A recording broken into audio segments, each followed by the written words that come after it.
शलोम शलोम शलोम।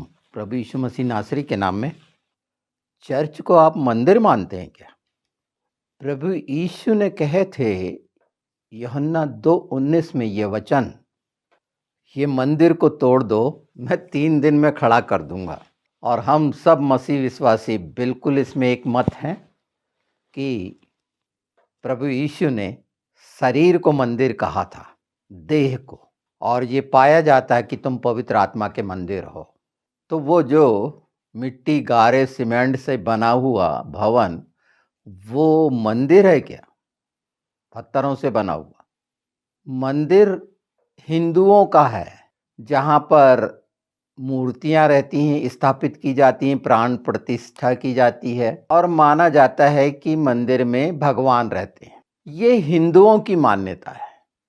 इस्लाम जो है, जो अपना किबला करता है, घुटने टेकता है एक विशेष दिशा की तरफ और उस काले पत्थर को अपना अल्लाह मानता है, उसका भी मानना है कि उनका अल्लाह उस दिशा में रहता है जहाँ पर वो काबा है।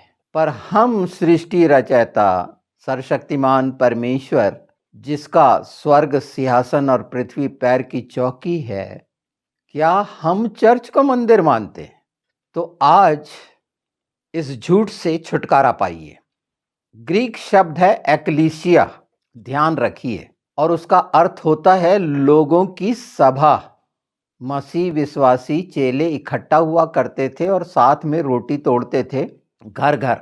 ये हम सब जानते हैं क्योंकि ये बाइबल में पाया जाता है, और क्यों लिखा है उसका असली मायने आज आप जानेंगे।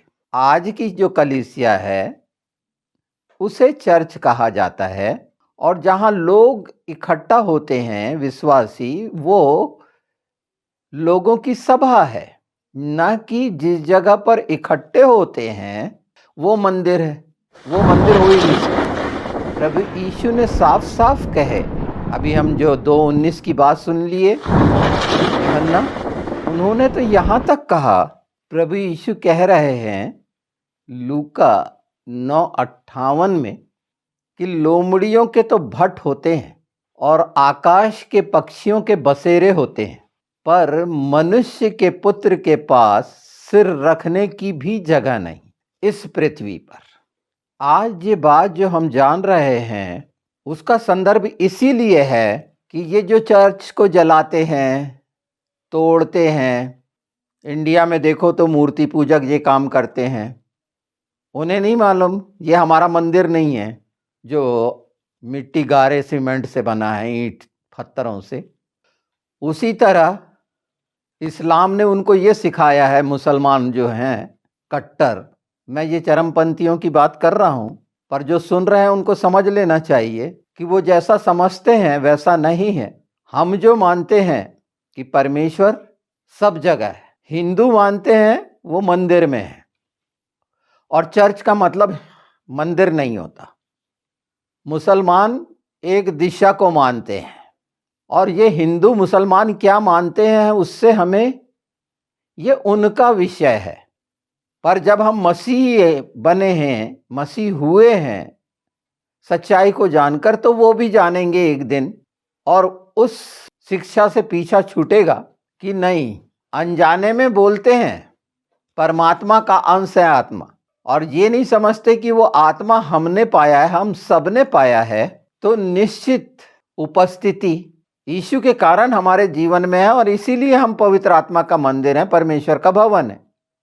यहूदियों के जो मंदिर को सिनेगॉग कहा जाता है, मिकदाश, जहां कुछ समय के लिए परमेश्वर की उपस्थिति परमेश्वर की इच्छा के अनुसार होती थी यहूदियों के बीच में, अन्य जातियों के लिए नहीं था। वो छाया थी, एक कार्बन कॉपी स्वर्ग की जो बनाई गई थी, पहले तंबू के रूप में, फिर मंदिर के रूप में, और जैसे अभी फिर बनाई जाएगी। पर इसका अर्थ ये नहीं कि चर्च को आप मंदिर कह सकें, गिरजा को आप मंदिर नहीं कह सकते। कहीं भी ये साबित नहीं होता कि गिरजा या चर्च, गिरजा शब्द आया कहाँ से है? फारसी सभ्यता से आया ना। फारसी शब्द है, पर उनका जो धर्म है जो जिस धर्म को मानते हैं, ज़ेरोएस्ट्रियंस उसे कहा जाता है। ज़ोरोएस्ट्रियंस, ZORO, ये है उनका धर्म। ये लोग जो फारसी लोग हैं, अहुर माजदा कहते हैं परमेश्वर को, और जहाँ ये आराधना करते हैं आग की, उसे आतिश कदा कहा जाता है। ये मैं सिंपल सा बता रहा हूँ, जहाँ से ये गिरजा शब्द की उत्पत्ति हुई और मुगलों के द्वारा ये ईसा जैसे नाम और गिरजा जैसे नाम मिलावट करके लाए गए, ये दिखाने के लिए कि ये मंदिर है। बिल्कुल भी नहीं। ये सच्चाइयाँ अच्छे से आप जान लीजिए, पहचान लीजिए, तो इनका जहाँ पर आप आराधना करते हैं उसको जलाने और तोड़ने का दुख नहीं होगा।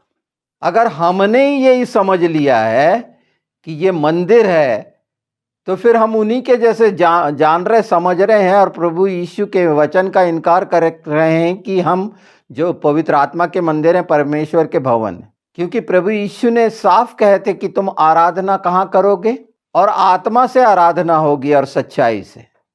ये सब बातें आज हमें जान लेना चाहिए। जैसे आरामी भाषा जो है, जो प्रभु यीशु के समय में इस्तेमाल होती थी, जो आरामी सीरियाक कहते थे, सीरियाई भाषा, उसमें हैकल कहा जाता था मंदिर को। ये हिब्रू के हैकल से ही आया है, प्रभु का भवन, पवित्र स्थान। और एक्लीसिया आप जान लिए कि वो ग्रीक से है। अगर आप मत्ती 21:12 देखें तो वहां मंदिर शब्द हैकल इस्तेमाल हुआ है। यीशु जब कोड़ा चला रहे थे और निकाल रहे थे कि परमेश्वर के, मेरे बाप के घर को तुमने डाकुओं की खो बना दी है। तो ये जो बने हुए हैं पत्थर, ईंट, गारे, सीमेंट के दिखावटी इमारतें बनी हुई हैं, जहां अपनी अपनी मान्यता के अनुसार ये सोचते हैं कि वहां भगवान रहते हैं या अल्लाह रहता है। हम मसीही जो मानते हैं वो सब जगह परमेश्वर है, और उसका निवास स्थान अगर हम देते हैं अपने जीवन में, तो वो जिन्होंने प्रभु यीशु के लहू को स्वीकार किया और शुद्ध और पवित्र हुए, यीशु के द्वारा, परमेश्वर के द्वारा, परमेश्वर की धार्मिकता में आए, उनके जीवन में, आत्मा में, परमेश्वर आत्मा है और आत्मा ही वो पवित्र स्थान है और वो मंदिर है। अर्थात हम जो खुद हैं, जो यीशु के हैं, उसके मंदिर। तो ये जलाने तोड़ने वाले ये कोशिश करें कि हमको जलाएं, हमको तोड़ें, ये किसी रीति से नहीं कर सकते। ये कमजोर हैं। हाँ, हमारी नम्रता और दीनता का ये सोचते हैं कि हम डरे हैं, बिल्कुल नहीं। हमारे साहस के प्रमाण जग जाहिर हैं मसीहों के। और जब गिनती की बात करते हो और तादाद में भी देखते हो, तो कई गुना ज्यादा है तुमसे, हर जगह पर। क्या इंडिया में छुपे हुए मसीह कितने हैं आप पहचान सकते हो? सिर्फ इसीलिए कि आपने डरा रखा है और इस बात की समझ नहीं होने के कारण वो तड़पते हैं, नहीं चर्च चलो, मंदिर मान लेते हैं।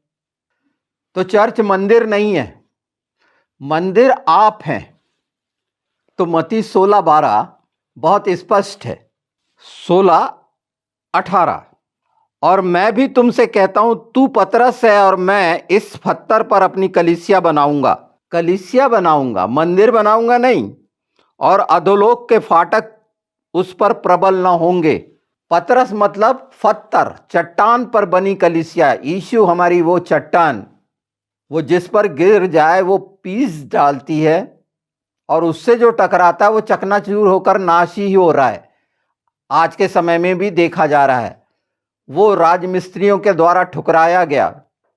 जैसे आज के राजमिस्त्री कौन हैं? यही सदूकी फरीसी, जो अन्य अन्य धर्म को मान रहे हैं, उनके धर्माधिकारी। तुच्छ जान रहे हैं जो प्रभु यीशु को, वो मंदिर के कोने का पत्थर है, सिरा है, कि अगर उसे हटा देते हो तो मंदिर है ही नहीं। तो आज हम जान रहे हैं कि शैतान ने मनुष्य को किस तरह से डाइवर्ट करके भावनात्मक वो हिस्सा जिससे मनुष्य प्रभावित होता है, चर्च को मंदिर मान लिए। आप हैं उसके मंदिर। पहला कुरिन्थी 3:16 बहुत स्पष्ट है, तुम हो परमेश्वर के मंदिर और परमेश्वर का आत्मा तुम में वास करता है। दूसरा कुरिन्थी 6:16 बहुत साफ है, हम जीवते परमेश्वर का मंदिर हैं। फिर एक बार सुन लीजिए, चर्च का अर्थ मंदिर नहीं होता, ना मूल भाषा में, ना बाइबल में, ना किसी सच्चे आत्मिक अर्थ में। चर्च ईश्वर के द्वारा बुलाए गए लोग। मंदिर जान लीजिए एक ऐसी धारणा जो मूर्ति पूजकों की है और वो स्थापित करते हैं और प्राण प्रतिष्ठा खुद करते हैं।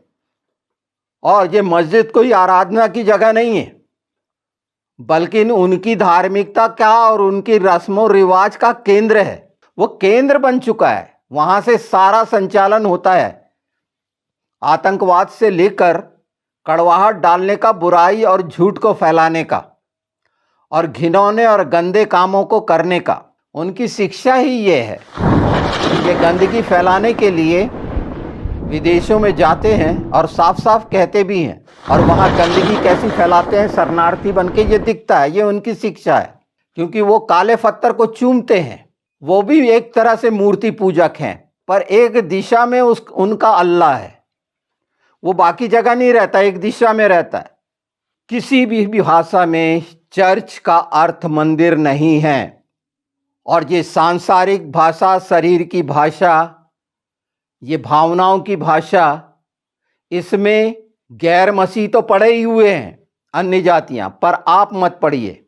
मैं फिर कह रहा हूं, मिकदास कहते हैं हिब्रू में, यहूदी जो परमेश्वर का भवन है उसको। नाओश मंदिर को कहते हैं यूनानी में, ग्रीक भाषा में।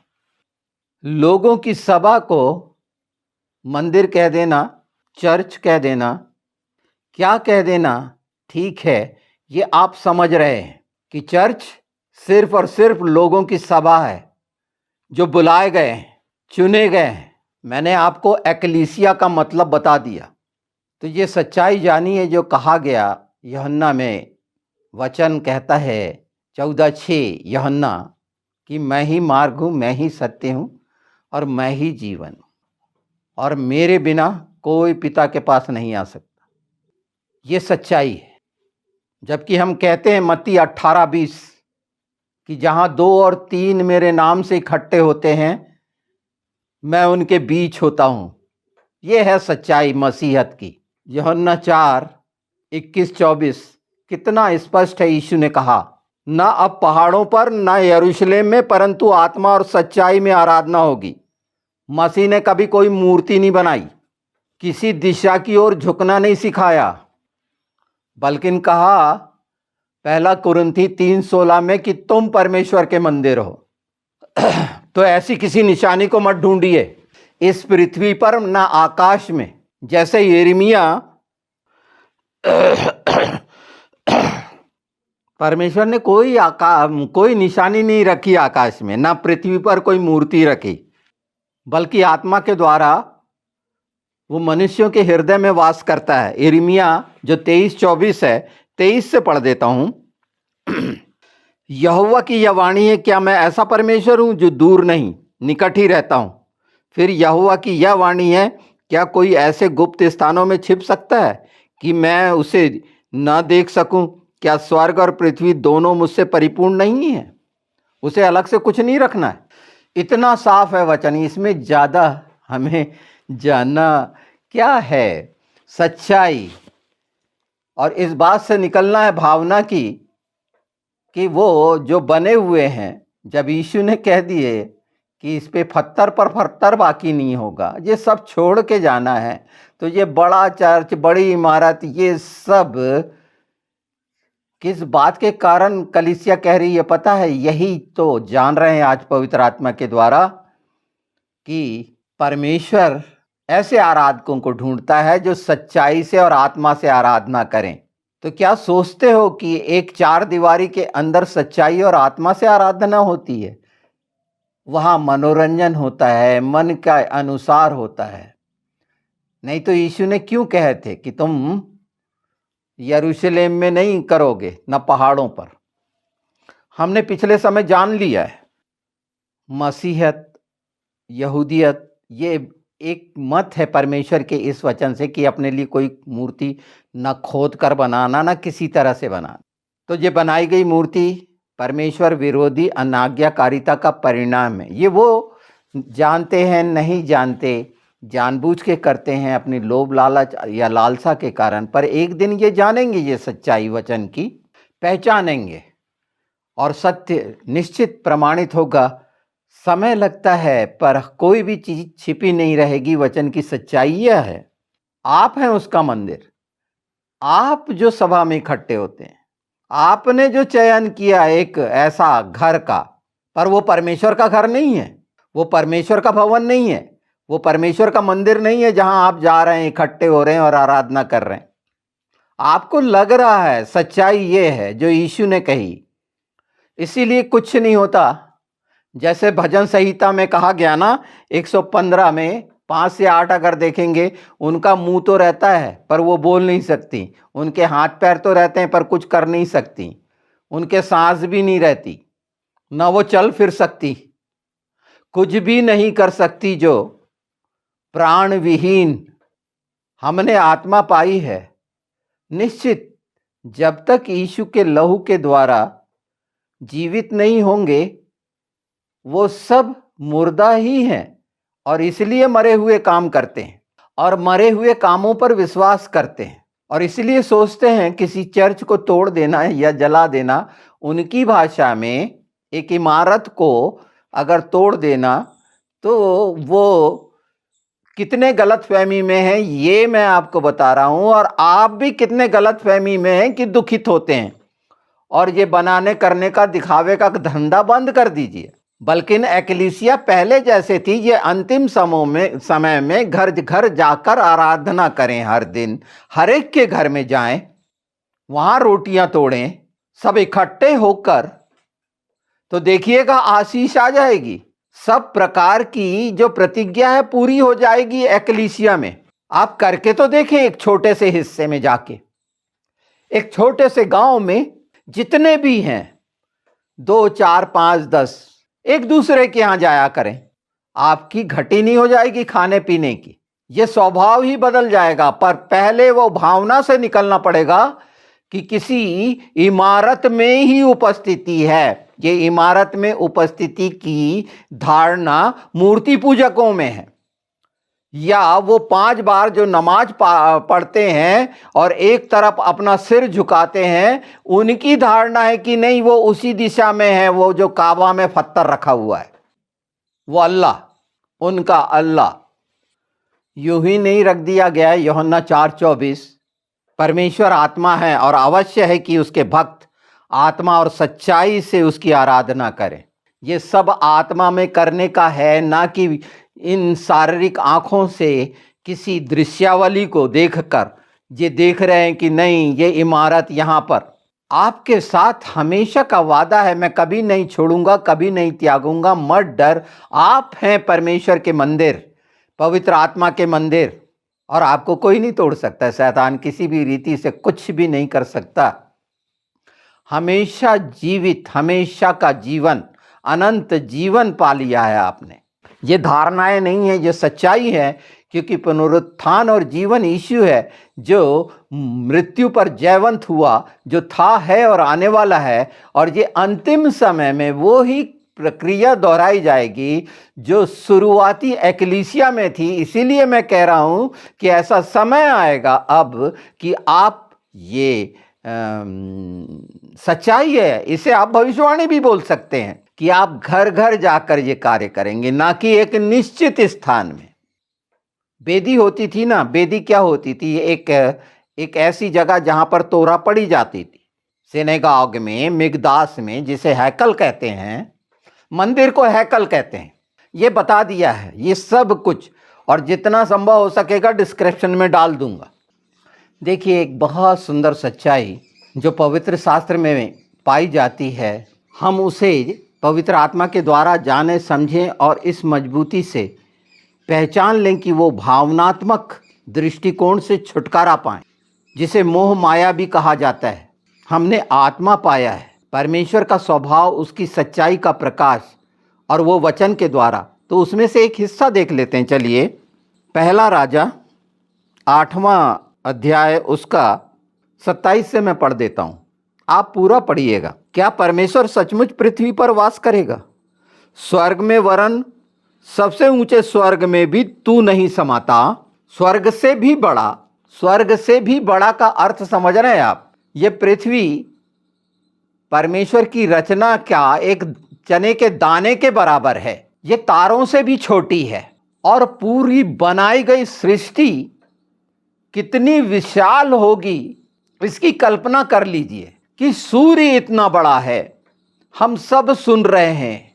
परमेश्वर कितना बड़ा है कि वो स्वर्ग में भी नहीं समा सकता, जिसके द्वारा ये रचित है। एक छोटी सी पृथ्वी की बात नहीं कर रहा, क्या है उसकी दृष्टि में ये।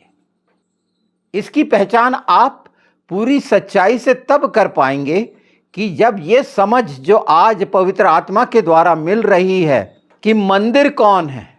क्या उस चर्च को जहां पर आते जाते हो उससे मंदिर मानते हो? क्यों मान लेते हो जैसे दूसरे माने? और जब इस बात की पवित्र आत्मा से समझ मांगेंगे, निश्चित आप देखेंगे कि बहुत सा बदलाव आ गया कि अब आप इकट्ठे हो रहे हैं लोगों की सभा के लिए, न कि उस भावनात्मक माइंडसेट कि मैं वहां जाकर प्रार्थना करूंगा तो पूरी होगी। उससे आप निकल जाएंगे। जहां 2 और 3 इकट्ठे होते मेरे नाम से, वहां पर काम होते, मैं उनके बीच में होता हूं। वचन की सच्चाई है। तो ये जान लीजिए, नहीं समा सकता। फिर मेरे बनाए हुए इस भवन में कैसे समाएगा? ये बोला जा रहा है सुलेमान द्वारा। संसार का सबसे बुद्धिमान व्यक्ति, धनवान व्यक्ति के द्वारा जो निर्माण किया गया था, सिनेगाग, मंदिर, मिगदास, हैकल, जो बोल दें, जहाँ पर परमेश्वर का एक परम पवित्र स्थान था, वहाँ पर कोई मूर्ति नहीं थी। एक जगह थी जहाँ रखी गई थी पवित्र स्थान, और ये सब जहाँ पर महायाजक बाहरी आंगन में ये सारा कुछ नहीं होता था। मंदिर के जहाँ यीशु ने यशायाह का पढ़े थे, उस जगह पर कुछ नहीं, बाहरी आंगन में। तो ये बाहरी आंगन की बात हमने ट्रैवल निकल में समझी है। फिर मेरे बनाए हुए इस भवन में कैसे समाएगा? तो आज जो बना रहे हैं पता नहीं कितने कितने, मैं मसीहों की बात कर रहा हूँ, वहाँ समाएगा क्या? तो भी मेरे परमेश्वर यहोवा अपनी दास की प्रार्थना और गिड़गिड़ाहट की ओर कान लगाकर मेरी चिल्लाहट और यह प्रार्थना सुन, जो मैं आज तेरे सामने कर रहा हूँ, कि तेरी आंखें इस भवन की ओर, अर्थात इसी स्थान की ओर जिसके विषय तूने कहा है मेरा नाम वहाँ रहेगा, रात दिन खुली रहे। और जो प्रार्थना तेरा दास इस स्थान की ओर करे उसे तू सुन ले। और तू अपने दास और अपनी प्रजा इज़राइल की प्रार्थना जिसको वे इस स्थान की ओर गिड़गिड़ाहट से करें, उसे सुनना। वरन स्वर्ग में से तेरा निवास स्थान है, सुन लेना। वरन स्वर्ग में से जो तेरा निवास स्थान है सुन लेना और सुनकर क्षमा करना। देखिए, उसी बात को चुराया गया। उस समय यहूदियों के लिए एक परमेश्वर ने अपनी उपस्थिति की, मैं तुम्हारे साथ साथ रहूँगा, और परमेश्वर आत्मा में आग के खंबे के द्वारा, प्रकाश के खंबे के द्वारा अगवानी की। और यीशु निश्चित वचन साथ साथ था। वो चट्टान जो पानी पिलाती थी, यीशु वो उस समय भी था, आज भी है, हमेशा रहेगा, जो आने वाला है। तो इस सच्चाई को जानना बहुत ज़रूरी था। विरोध करना नहीं है, पर मिलना बिल्कुल है। एक जगह आप एक जगह भवन में जाके मिल रहे हैं एक दूसरे से, बहुत अच्छी बात है, पर वो मंदिर नहीं है। उपस्थिति आपके जीवन में है परमेश्वर की, किसी विशेष स्थान पर नहीं है। परमेश्वर ने हर पर्दे को यीशु ने फाड़ दिया। जो रुकावट थी, आज हमारे लिए सब खुला हुआ है, यीशु के साथ, यीशु के बगैर नहीं। यही वो सच्चाई है जिससे वंचित है मनुष्य और दुष्टता ने वंचित कर रखा है। उसी का खुलासा पवित्र आत्मा की चर्च मंदिर नहीं है। चर्च मंदिर किसी भी भाषा में हो ही नहीं सकता उसका अनुवाद। सिनेगाग में भी मूर्तियां नहीं होती, यहूदियों के नहीं होती थी, आज तो उनका है ही नहीं। अब बनाने का है तीसरा मंदिर, थर्ड टेम्पल जिसको बोलते हैं, मिकदास। हाँ, रोमन कैथोलिक चर्च में ये मूर्तियां पाई जाती हैं, वो अभी उससे नहीं निकले हैं। ज़्यादा अच्छा होगा कि ये वीडियो उन तक पहुँचे और वो उससे छुटकारा पाएँ, जिसके लिए 50 सफाई उनको देनी पड़ती है, जैसे मूर्ति पूजक देते हैं। तो ना ऊंचे पहाड़ों पे करोगे, न यरूशलेम में करोगे। यूहन्ना 4 बहुत इसे गांठ बांध लीजिए, छुटकारा पाइए ऐसी बातों से। ये विरोध की नहीं है, पर सच्चाई जानिए कि लोगों की सभा कलीसिया इकट्ठी क्यों हो रही है, कि वहाँ यीशु की महिमा हो, पिता पुत्र पवित्र आत्मा की महिमा, स्तुति और बड़ाई हो, आराधना हो। पर ये कि जिस जगह हम इकट्ठे हो रहे हैं उस मंदिर में उपस्थिति होगी, इस गलत धारणा से निकली है। तो ये गिरजाघर जैसे शब्दों से छुटकारा पाइए। एक्लीसिया लैटिन में भी कहा गया है, ग्रीक में भी कहा गया है, ये जान लीजिए, है ना। जो ऐसा भ्रमित होते हैं, और वो मसीह हैं जिनने मसीह को अपने, मसीह की देह है, मसीह को अपना जीवन उद्धारकर्ता मुक्तिदाता माना है, छुटकारा पाए हैं, सच्चाई को जाने हैं। अरबी में भी कनीशा कहा गया है, चर्च, भवन, पर मंदिर कभी नहीं कहा गया उसमें भी। मैं उसका हिमायती नहीं हूँ, पर हाँ, क्योंकि कुछ कुछ चीज़ें तो उनकी मजबूरी है। तो ये एक्लीसिया इद था, ये बुलाए गए लोगों की सभा पिता के द्वारा, परमेश्वर के द्वारा। तो इस खूबसूरत हिस्से को बहुत अच्छे से पहचान लीजिए कि आप हैं पवित्र आत्मा का मंदिर, परमेश्वर के भवन, और आप में आत्मा है, और पिता पुत्र पवित्र आत्मा का वादा है कि हम में निवास करेंगे। तो जब हम इस तरह से तैयार होंगे तो मसीह की देह को मजबूत करेंगे। यही शिक्षा होनी चाहिए कि अगर हमारे जीवन में पिता पुत्र पवित्र आत्मा नहीं, आत्मा में नहीं, तो आप कितने ही कहीं कहीं घूम आइए, यरूशलेम जाइए, वहाँ पर देखिए कि पत्थर कैसे हटा हुआ है, कब्र खाली है। तो वही तो पवित्र आत्मा हमें सिखा रहे हैं कि कब्र खाली, इस पृथ्वी पर कुछ नहीं है, जो कुछ है वो जीवित है, और जीवित आप हैं यीशु के कारण, मसीहा के कारण उद्धार पाए हुए जीवित एक्लीसिया, जीवित कलीसिया को बोला जाता है, जीवित लोगों की सभा। मरे लोगों का तो इकट्ठा होना मंदिर में है, वो 5 बार के नमाजियों का काबा के तरफ है।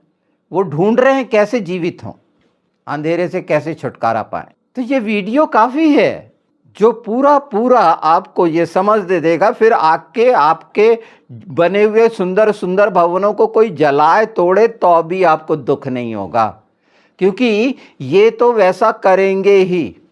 और जब ये जान लेंगे कि हम ये मानते हैं, ये स्वीकार करेंगे पूरी रीति से कि हम हैं उसका मंदिर, हम हैं उसके भवन, हमको जलाओ, हमको तोड़ो, ऐसा कहने का हौसला आ जाएगा।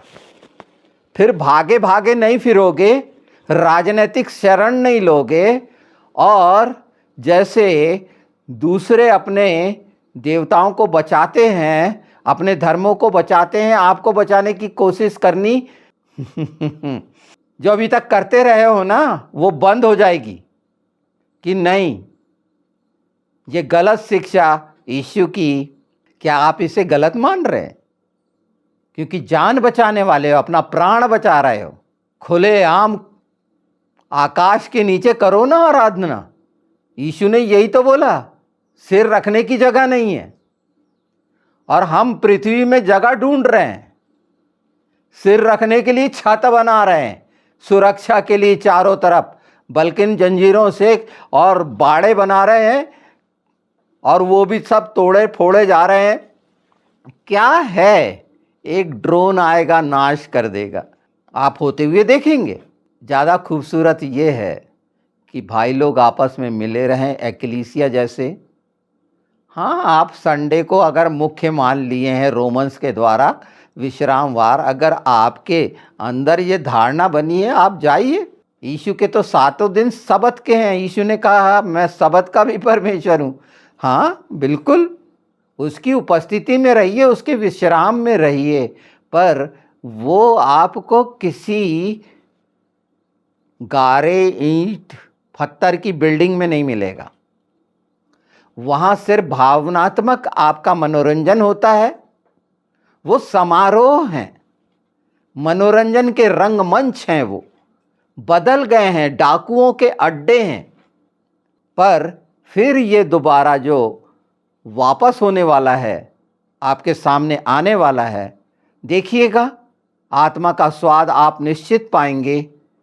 इन सच्चाइयों के साथ आगे बढ़िए, क्योंकि आप हैं परमेश्वर का मंदिर, आप हैं उसका भवन, और जो उसे तोड़ेगा परमेश्वर उसे नहीं छोड़ेगा, यीशु उसे नहीं छोड़ेगा।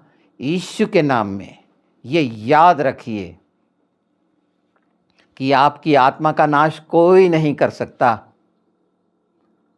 शारीरिक डर बताया जा सकता है, शरीर का नाश किया जा सकता है, आपकी आत्मा का नहीं कर सकते। इन बातों को बहुत शांत होकर जानिए, पहचानिए, और अपनी कलीसिया में आप उदाहरण बनिए सबके लिए, कि सब आपका उदाहरण देखकर सचमुच में मसीह की देह मजबूत हो जाए, और इन झंझटों से जो संसार की आपके सामने पवित्र आत्मा के द्वारा, पूरे वचनों के द्वारा प्रकट है, उससे पीछा छूटे यीशु के नाम में।